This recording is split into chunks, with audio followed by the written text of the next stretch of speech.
Hello students, my name is Rashi Suredia and I welcome you to the official YouTube channel of CLAT Preparation by Adda 247। बेटा आज इस video में आप लोगों के लिए मैं एक बहुत ही ज़्यादा इंपॉर्टेंट चीज़ लेकर आई हूँ, that is your trend analysis. आपके क्लैट के पेपर में जो लीगल रीजनिंग का पोर्शन है उसका क्या पैटर्न रहा है, क्या ट्रेंड रहा है 2022 ऑनवर्ड्स, वो सारा मैंने बैठकर एनालाइज करा है, पेपर को गो थ्रू करा है, क्वेश्चंस को समझा है एंड आप लोगों के लिए ये मैं वीडियो लेकर आई हूँ ताकि आप लोग भी समझ पाएं कि ऐसा कौन सा पोर्शन है जिसके ऊपर आपको बहुत ज्यादा ध्यान देने की जरूरत है एंड ऐसे कौन से पोर्शंस हैं जो माइनर लॉज के हैं जो हमें रेपिटेटिवली देखने को मिलते हैं। सो लेट्स अंडरस्टैंड क्या ट्रेंड रहा है, हमारा 5 ईयर का ट्रेंड क्या रहा है लीगल रीजनिंग के पोर्शन का। Alright, if I were to give you overall overview ना, तो यहाँ पे सबसे पहले तो जो कॉन्स्टिट्यूशनल लॉ है सबसे ज्यादा डोमिनेटिंग फील्ड रही है। आप किसी भी साल का पेपर उठा लो, आपको कॉन्स्टिट्यूशन से वहां पे सवाल देखने को मिले ही मिले हैं। साथ ही साथ कुछ पर्टिकुलर साल तो ऐसे हैं जहां पे ऑलमोस्ट 3 से 4 पैसेजेस आपके कॉन्स्टिट्यूशनल लॉ से बनते हैं। इसके दो रीजंस हैं, समझो। जो कॉन्स्टिट्यूशनल लॉ है that is the very backbone of your CLAT का पेपर। कॉन्स्टिट्यूशन के बिना किसी और लॉ के होने का कोई फायदा ही नहीं है। Now second thing which is very important is constitutional law जो है बेटा वो आपका रिलेट करता है करंट अफेयर्स से। ठीक है, जो भी चीज ऑनगोइंग चल रही है, लीगल अपडेट्स चल रही हैं, उसमें कहीं ना कहीं कॉन्स्टिट्यूशन का बहुत ज़्यादा इंपॉर्टेंट रोल है। उससे रिलेटेड जो न्यूज़ होती है वो बहुत ज़्यादा इंपॉर्टेंट हो जाती है। तो करंट अफेयर्स जो आपके लॉ वाले हैं एंड जो कॉन्स्टिट्यूशन का पोर्शन होता है उसको क्लब कर कर आपको आपके पैसेजेस यहाँ पे देखने को मिले होंगे। 24 मार्क्स कॉन्स्टिट्यूशनल लॉ के थे आपके 2026 के पेपर में, राइट। 60% वेटेज रही है आपके 2025 से 2026 तक के पेपर में कॉन्स्टिट्यूशनल लॉ की। साथ ही साथ 5 सब्जेक्ट्स हैं जो सिर्फ एक बार आए हैं आपके इन 5 सालों में। क्या है वो सब्जेक्ट्स, उनको हम अभी यहाँ पर समझेंगे।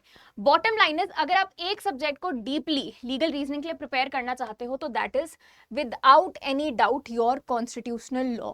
इफ यू थिंक कॉन्स्टिट्यूशन को पढ़े बिना, संविधान को पढ़े बिना आप क्लैट का पेपर अटेम्प्ट करने जाओगे and it would be all hunky dory, that will not be the case. Constitution को आप बिल्कुल भी स्किप नहीं कर सकते, बिल्कुल भी मिस आप उसको नहीं कर सकते, राइट। चलो 2022 का पेपर देखते हैं। सबसे पहले तो यहाँ पे आपके अप्रोक्सीमेटली 40 मार्क्स का लीगल रीजनिंग आया था, which is a very great amount.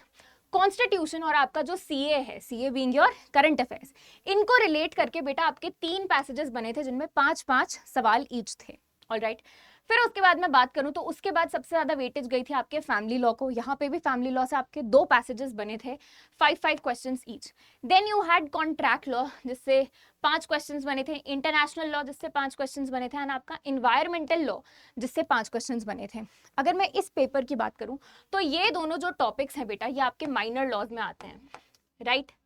ये आपके माइनर लॉज में आते हैं, इसलिए इनकी वेटेज कम रही है। लेकिन लीगल अपडेट से रिलेटेड यहाँ पे आपको डेवलपमेंट्स देखने को मिले थे, इसलिए आपके पेपर में इन दोनों चीजों को इंक्लूड किया गया था। मूविंग ऑन, 2023 का जो पेपर है बेटा, it was first of all one of the most difficult CLAT का पेपर एवर। ठीक है, चाहे आपका यूजी का उठा लो या आप पीजी का उठा लो, बहुत डिफिकल्ट पेपर था, बहुत लेंदी पेपर था। लीगल रीजनिंग के आपको 40 मार्क्स का सवाल बन रहे थे यहाँ पे, तो उसको समझिए। यहाँ पे आईटी लॉ में से आपको 10 सवाल देखने को मिले, दैट इज योर 5+5 का यहाँ पे डिवीजन रहा था। आईटी लॉ से रिलेटेड आपका डीपीडीपी हो गया, किसी और प्रकार का आईटी डेवलपमेंट हो गया। आईपीसी जो है उधर से भी आपको 5+5 का वेटेज यहाँ पे देखने को मिला था। अगेन कॉन्ट्रैक्ट लॉ जो आपके 2022 में भी था वो यहाँ पे आपको वापस देखने को मिला। फिर आपका आ गया minor law which is your consumer protection act, यहाँ से भी आपको एक पैसेज देखने को मिला था। एंड लास्टली आपका constitution and CA, current affairs and constitution को रिलेट कर कर यहाँ पर भी आपके 10 क्वेश्चंस बने थे, 2 पैसेजेस में डिवाइड होके। मूविंग ऑन टू 2024 बच्चे, यहाँ पे आपके 32 सवाल बने थे। ठीक है, 32 सवाल बने थे। This was that one paper जिसमें कॉन्स्टिट्यूशन डायरेक्टली कहीं देखने को नहीं मिला, लेकिन आईटी लॉ में उसकी इन्वॉल्वमेंट आपको देखने को मिलेगी यहाँ पे। ठीक है, यहाँ पे आपका 7+6+6 का डिवीजन रहा था, 3 पैसेजेस आए थे, उनमें कितने कितने क्वेश्चंस थे वो यहाँ पे थे। फैमिली लॉ, उससे भी आपका 7 क्वेश्चंस बने थे। एंड आपका माइनर लॉ वापस, that is your JJ act. JJ act pertains to your juvenile justice act. ये आपको एक ही बार देखने को मिला है क्लैट के पेपर में, दैट वाज योर 2024 का पेपर। अगर आगे बात करूं मैं 2025 में बेटा, वहां पे भी आपके 32 मार्क्स का पोर्शन जो है, जो आपके 32 क्वेश्चंस है वो यहाँ से देखने को मिले थे। कॉन्स्टिट्यूशन एंड आपका एडमिन लॉ रिलेटेड दोनों को आपस में रिलेट करके इन्होंने आपसे इतने सवाल पूछे थे, इतने ज्यादा सवाल पूछे थे। आईपीसी अगेन मेजर लॉ में आता है, कॉन्ट्रैक्ट लॉ आ गया आपका मेजर लॉ में, एंड आईपीआर आपका आ गया माइनर लॉ में। So as you can see pattern के अकॉर्डिंग कोई ना कोई पैसेज तो माइनर लॉ से बनता ही बनता है।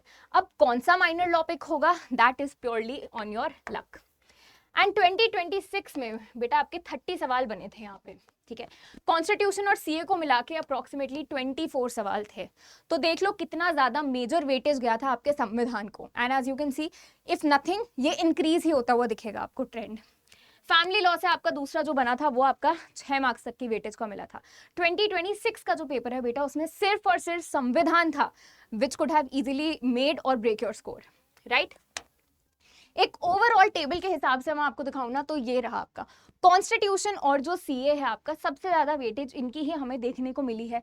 15 हो गए, 16 हो गए, 24 क्वेश्चन हो गए, सबसे ज्यादा वेटेज इसकी है। That means constitution and current affairs are your main thing, they are the main character. इनको आप बिल्कुल भी स्किप मत कीजिए। जो बच्चे कहते हैं ना मैम करंट अफेयर्स याद नहीं होते, बेटा करंट अफेयर्स को रिलेट करके अगर संविधान से सवाल आ गया ना लीगल रीजनिंग में, तो आप वहां पे मात खा जाओगे if you are not thoroughly prepared with your current affairs as well. Understood. IPC का भी बहुत अच्छा ट्रेंड देखने को मिलता है, 10 हो गए, यहाँ पे 6 हो गया। उसके बाद आपका माइनर लॉ जाता है, family law, contract is a major law, IT law आपका माइनर लॉ हो गया, इंटरनेशनल लॉ आपके माइनर में आ गया, एनवायरमेंटल लॉ माइनर में आ गया, सीपीए माइनर में आ गया, जुवेनाइल जस्टिस माइनर में आ गया, और आपका आईपीआर भी माइनर में आ गया। तो if I were to tell you, जो आपके 4 मेजर सब्जेक्ट्स होते हैं यहाँ पे, that is your constitution. Constitution में से तो आपको देखने को मिलेगा ही मिलेगा। उसके अलावा ट्रेंड के हिसाब से कॉन्ट्रैक्ट में से भी आपके सवाल बनते ही हैं। आईपीसी यानी कि आपका लॉ ऑफ क्राइम्स में से भी सवाल बन रहे हैं। जो एक चीज इन 5 सालों में मिसिंग थी, that was your law of torts, ठीक है। एक लॉ ऑफ टॉर्ट्स था जो यहाँ पे हमें इतना देखने को नहीं मिला, इतना क्या बिल्कुल कहीं पर से देखने को नहीं मिला, लेकिन it is a very major part of your syllabus. So do not think कि इन 5 सालों में नहीं आया तो शायद इस साल भी नहीं आए, क्या पता इसी साल आए और 2-3 पैसेजेस बन जाए उससे, राइट। तो मेजर लॉस को तो आप पीछे छोड़ ही नहीं सकते हो। ये पूरा एनालिसिस है आपका टेबल में जो मैंने आप लोगों के लिए कर दिया है to make it more easy for you to understand कौन से लॉज हैं जो आपको पैटर्न में देखने को मिले ही मिले हैं यहाँ पर, ठीक है।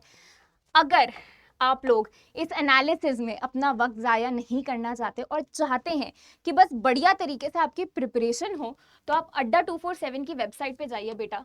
वहाँ पे ऑल कोर्सेज से यूजी पीजी में जाकर आप लॉ एंट्रेंस पर आ सकते हैं।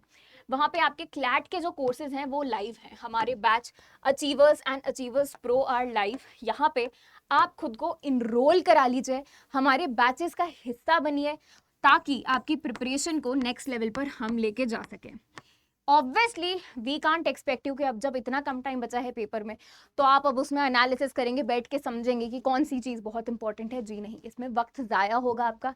ये सारी चीज़ें आपके लिए हमने ऑलरेडी करके रखी हैं, right. All you have to do is get enrolled with us so that आपकी प्रिपरेशन को एक नई एज मिल जाए एंड आप अपने ड्रीम एनएलयूज में जा पाए। मेरा कोड RSNLU यूज करना मत भूलिएगा। मैं हूँ आपकी लीगल रीजनिंग की फैकल्टी राशि सुरेडिया, एंड आई विल इंश्योर कि आपकी लीगल रीजनिंग की प्रैक्टिस इतने बढ़िया तरीके से हो कि आपके सवाल गलत नहीं हो, राइट। तो ये था आपका पूरा analysis. Alright, that being said constitutional law को आप नहीं छोड़ सकते। उसके अलावा आईपीसी एंड कॉन्ट्रैक्ट लॉ भी आपके मेजर लॉज में से बहुत ज्यादा इंपॉर्टेंट पार्ट बनाते हैं। आईटी लॉ के ऊपर आप सो नहीं सकते क्योंकि आईटी की जो डेवलपमेंट है वो हो रही है। इफ नथिंग एल्स, इस साल आपकी एआई रिलेटेड कितनी चीजों के ऊपर बातें हुई हैं, तो you have to be very conscious कि आईटी लॉ से कैसे रिलेट हो सकता है। न्यूज से वो कोई एक्ट पकड़ लेंगे AI related and IT law से रिलेट कर कर आपसे सवाल पूछ लेंगे। Understood. Then you have family law, उसको भी आपको देखने की जरूरत है। एंड आपके जो बच्चे छोटे छोटे पोर्शंस है उनको स्किप तो बिल्कुल मत कीजिएगा। भले आप उनको ऊपर ऊपर से बस स्किम कर लें, लेकिन स्किप करने का ऑप्शन वहां पे आप लोगों के लिए अवेलेबल नहीं है, right. So with that I can wrap up your analysis जो आपके 5 साल का रहा है, ठीक है। कॉन्स्टिट्यूशनल लॉ कोई एक टॉपिक नहीं है, इट इज द एग्जाम, ठीक है। मेन एग्जाम ही आपका कॉन्स्टिट्यूशनल लॉ बन जाता है। अगर आपकी किस्मत ऐसी रही ना कि कॉन्स्टिट्यूशन से ही सारे सवाल आ गए, then trust me you will regret not studying. Constitutional law अच्छे से, एंड अच्छे से प्रिपेयर करना है, बिल्कुल तगड़ी प्रिपरेशन चाहिए कि भाई नहीं NLU तो लेना ही लेना है, ऑप्शन ही नहीं है NLU ना लेना, तो हमारे साथ एनरोल कर लो हमारे बैचेस में। Understood? With that I will wrap up this particular video for you all. Like जरूर कीजिएगा वीडियो को, चैनल को सब्सक्राइब नहीं करे तो सब्सक्राइब कर लीजिए, और अपने दूसरे दोस्तों के साथ भी ये 5 ईयर का जो ट्रेंड मैंने यहाँ पे समझाया है उसको शेयर कर दीजिए, ताकि उनकी भी प्रिपरेशन को एक एज मिल जाए। Right, this was all from my side. Thank you so much बतो। दिस इज राशि सुरेडिया साइनिंग ऑफ।